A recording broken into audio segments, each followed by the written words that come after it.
Another Sunday talk. We missed last week, had a family party, so people were over late, and I was too tired to film. It happens, it's natural. Was just enjoying the moment. Gonna make this one a little fun and short. So, the thing that I've been thinking about most is the UFC fights and the Jake Paul fight yesterday. So, just kind of recapping what I saw in my takeaway. The first one is I don't remember the guy's name, but the guy that goes by RoboCop, who absolutely slept that dude Jack. I think his last name was like Henderson or something. That was crazy. There's a lot of knockouts in UFC, but that guy Jack just got smoked, and it just makes you realize that it is a very, I mean, you already know it's a dangerous sport, but when something like that happens, you know it's a very, very, very dangerous sport, and it's the utmost respect for those guys and women that get in there and put it all on the line. That is next level. They spend all that time training, and just like that one punch, boom, you're out. That was crazy. But the main event did not disappoint. Ilya Topuria, I believe that's how you pronounce his name, is a beast. Beast. Somebody said yesterday that guy's got aura. He has aura. He slept Charles Oliveira in the first round. He called it. He did it. And that's super, super impressive. Given that he won the title at 145, I believe his fight before this, he fought Max Holloway and knocked out Max Holloway, which is ridiculous. I mean, I could be wrong with my facts, but I don't think Max Holloway has been knocked out in his UFC career, which has been a very long career until that fight with Ilya. So this dude's got hands. He's so technical. I mean, I don't really know a lot about mixed martial arts, or I've done a little bit of boxing. His boxing ability is sharp. I feel a lot of MMA guys might not necessarily be that sharp in boxing because they have to work on a bunch of different disciplines, and it makes sense because you're spending time working on wrestling, jiu-jitsu, judo, Muay Thai, kickboxing, boxing, so it's hard to specialize. But whatever this guy's doing in training, I heard he went on the Joe Rogan podcast. I'm probably going to listen to that. This guy is sharp technically in, it seems, every single discipline. He's a good grappler, it appears. His hands are crazy. He's got speed, he's got combo, he's got good timing, and he's got power. He puts people out.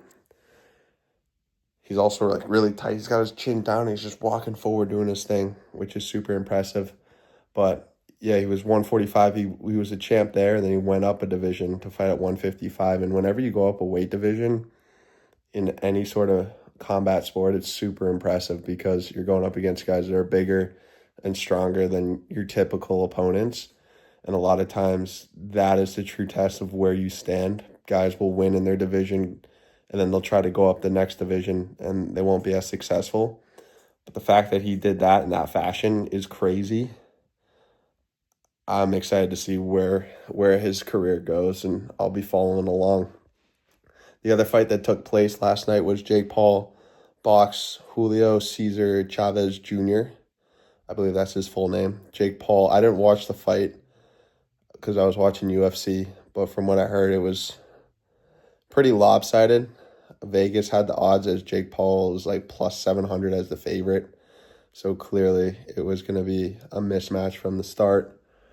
I mean, Jake Paul's out here doing his thing, fighting these guys on the big stage, promoting. He's put out that he wants to become world champ. So it makes sense that he's slowly ramping up his competition, also finding these big money fights to create a buzz. The interesting thing about Jake Paul, from my perspective, is that he was originally a YouTuber actor, so he has those skills in terms of how to perform under the lights and also draw eyeballs. And now he's turned into a fighter, where a lot of guys in that sport are fighters and then they try to be these actors, self-promoters, which doesn't always work out, and vice versa. So it's super impressive that he's coming from being an actor, a YouTuber, and now he's a fighter. So he's able to mesh those two skill sets together, and it's, from what I can see from the outside, it's working. I mean, a lot of people hate him, but people are talking about him and he's making noise out in the fight scene.